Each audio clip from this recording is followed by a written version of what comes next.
ಅರ್ಜುನ್ ಸರ್ಜಾ ಅವರ ಡೈರೆಕ್ಷನ್ ಅಲ್ಲಿ ಧ್ರುವ ಸರ್ಜಾ ಅವರ ಕಾಮಿಯೋ ಜೊತೆಗೆ ಐಶ್ವರ್ಯ ಅರ್ಜುನ್ ಅವರು ಆಕ್ಟ್ ಮಾಡಿರುವಂತ ಫಿಲಂ ಸೀತಾ ಪಯಣ. ಇನ್ನು ಇದರ ಒನ್ ಲೈನ್ ಸ್ಟೋರಿ ಅಂತಂದ್ರೆ, ಸೀತಾ ಅನ್ನೋ ಹುಡುಗಿ ಒಂದು ಕಾರಣದಿಂದ ಕಾರಲ್ಲಿ ಜರ್ನಿ ಸ್ಟಾರ್ಟ್ ಮಾಡ್ತಾಳೆ. ಅವಾಗ ಅಭಿ ಅನ್ನೋ ಹುಡುಗ ಇವರ ಜರ್ನಿಲಿ ಸಿಕ್ತಾಗ ಇವರ ಮಧ್ಯೆ ಏನಾಗುತ್ತೆ ಅಂಡ್ ಅಭಿ ಏನೇನ್ ಚೇಂಜಸ್ ತರ್ತಾನೆ ಅನ್ನೋದು ಸಿನಿಮಾದ ಪ್ಲಾಟ್. ಇನ್ನು ಈ ಫಿಲಂ ಅಲ್ಲಿ ಏನ್ ಇಷ್ಟ ಆಯ್ತು, ಇದರ ಪಾಸಿಟಿವ್ ಏನು, ನೆಗೆಟಿವ್ ಏನು ಎಲ್ಲನೂ ಮಾತಾಡೋಣ. ಅದಕ್ಕೂ ಮುಂಚೆ ನೀವಿನ್ನ ನನ್ನ ಚಾನಲ್ಗೆ ಸಬ್ಸ್ಕ್ರೈಬ್ ಆಗಿಲ್ಲ ಅಂದ್ರೆ ಇವಾಗಲೇ ಸಬ್ಸ್ಕ್ರೈಬ್ ಆಗಿ, ಹಾಗೆ ಕಂಟೆಂಟ್ ರೀಚ್ ಆಗೋದಕ್ಕೋಸ್ಕರ ಒಂದು ಲೈಕ್. ಟ್ರೈಲರ್ ನೋಡಿ ಝೀರೋ ಎಕ್ಸ್ಪೆಕ್ಟೇಷನ್ಸ್ ಅಲ್ಲಿ ಹೋಗಿದ್ದ ನನಗೆ ಫಸ್ಟ್ ಹಾಫ್ ಸರ್ಪ್ರೈಸಿಂಗ್ ಆಗಿತ್ತು. ಅರ್ಜುನ್ ಸರ್ಜಾ ಅವರ ಡೈರೆಕ್ಷನ್ ಇಲ್ಲಿ ಚೆನ್ನಾಗಿ ವರ್ಕೌಟ್ ಆಗಿತ್ತು. ಅದರಲ್ಲೂ ಒಂದು ಮೇಜರ್ ಪೋರ್ಷನ್ ಅಲ್ಲಿ ಮೂವಿ ಕೋರ್ ಪಾಯಿಂಟ್ ನ ರಿವೀಲ್ ಮಾಡ್ತಾರೆ, ಇದು ಇಷ್ಟ ಆಯ್ತು. ಹಾಗೆ ಫಿಲಂ ಅಲ್ಲಿ ತುಂಬಾ ಇಷ್ಟ ಆಗಿದ್ದು ಅಂತಂದ್ರೆ ಡೈಲಾಗ್. ಸ್ಟೋರಿಲಿ ಇರುವಂತ ಕೋರ್ ಪಾಯಿಂಟ್ ಮತ್ತೆ ಎಮೋಷನ್ಸ್ ನ ತುಂಬಾ ಚೆನ್ನಾಗಿ ಡೈಲಾಗ್ ಎಲಿವೇಟ್ ಮಾಡ್ಕೊಂಡು ಹೋಗಿದೆ. ಅದರಲ್ಲೂ ಸಿಚುಯೇಷನ್ ಬೇಸ್ಡ್ ಡೈಲಾಗ್ ತುಂಬಾ. ಇನ್ನು ಫಿಲಂ ನ ಪಾಸಿಟಿವ್ ಅಂತ ಬಂದ್ರೆ ಐಶ್ವರ್ಯ ಅರ್ಜುನ್ ಅವರ ಆಕ್ಟಿಂಗ್ ಇಲ್ಲಿ ತುಂಬಾ ಚೆನ್ನಾಗಿ ಬಂದಿದೆ.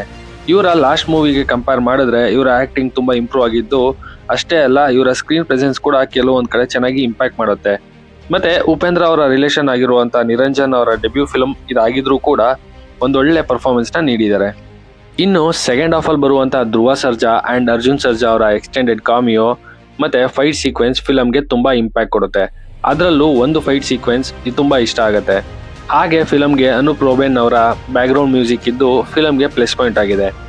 ಮತ್ತೆ ಕೆಲವೊಂದು ಕಡೆ BGM ಸೀನ್ಸ್ ನ ಅಷ್ಟೇ ಅಲ್ಲ, ಫಿಲಂ ಅಲ್ಲಿ ಪ್ರಕಾಶ್ ರಾಜ್, ಸತ್ಯರಾಜ್ ಇವರ ಜೊತೆ ಒಂದು ಎಮೋಷನ್ಸ್ ಕೂಡ ಚೆನ್ನಾಗಿ ವರ್ಕೌಟ್ ಆಗಿದ್ದು ಒಂದೊಳ್ಳೆ ಮೆಸೇಜ್ ಕೂಡ ಇಲ್ಲಿ ಎಕ್ಸ್ಪೆಕ್ಟ್ ಮಾಡಬಹುದು. ಇನ್ನು ಫಿಲಂನ ನೆಗೆಟಿವ್ ಅಂತ ಬಂದ್ರೆ, ಫಿಲಂನ ಫಸ್ಟ್ ಹಾಫ್ ಅಲ್ಲಿ ಬರುವಂತ car travelling back ground VFX ತುಂಬಾ ಪೂವರ್ ಆಗಿ ಬಂದಿದೆ.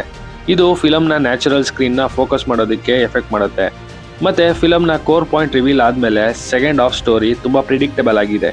ಇದು ಫಿಲಂನ ಕ್ಯೂರಿಯಸ್ ಫೀಲ್ ನ ಡ್ರಾಪ್ ಮಾಡುತ್ತೆ ಅಂಡ್ ಫಿಲಂ ಅಲ್ಲಲ್ಲಿ ಸ್ಲೋ ಆಗಿದ್ದು ನೆಗೆಟಿವ್ ಫೀಲ್ ಕೊಡುತ್ತೆ. ಫೈನಲಿ ನನ್ನ ಕೇಳಿದ್ರೆ ಸೀತಾ ಪಯಣದ ಫಸ್ಟ್ ಹಾಫ್ ಚೆನ್ನಾಗಿದೆ, ಸೆಕೆಂಡ್ ಹಾಫ್ ಪ್ರಿಡಿಕ್ಟಬಲ್ ಆಗಿರುವಂತ above average family drama film ಇದಾಗಿದೆ. ಸೊ ನೀವೇನಾದ್ರೂ ಈ ಫಿಲಂನ ಆಲ್ರೆಡಿ ನೋಡಿದ್ರೆ ನಿಮ್ಗೆ ಈ ಫಿಲಂ ಏನ್ ಅನ್ನಿಸ್ತು ಕಮೆಂಟ್ ಮಾಡಿ ಅಂತ ಹೇಳ್ತಾ ನನ್ನ ಈ ವಿಡಿಯೋನ ಕ್ಲೋಸ್ ಮಾಡ್ತಾ ಇದ್ದೀನಿ. ನಿಮಗೆ ಈ ವಿಡಿಯೋ ಇಷ್ಟ ಆದರೆ ಲೈಕ್ ಮಾಡಿ, ಶೇರ್ ಮಾಡಿ, ಹಾಗೆ ಮೋರ್ ಅಪ್ಡೇಟ್ಸ್ಗಾಗಿ ನನ್ನ ಚಾನಲ್ನ ಸಬ್ಸ್ಕ್ರೈಬ್ ಮಾಡ್ಕೊಳ್ಳಿ. Thanks for watching this.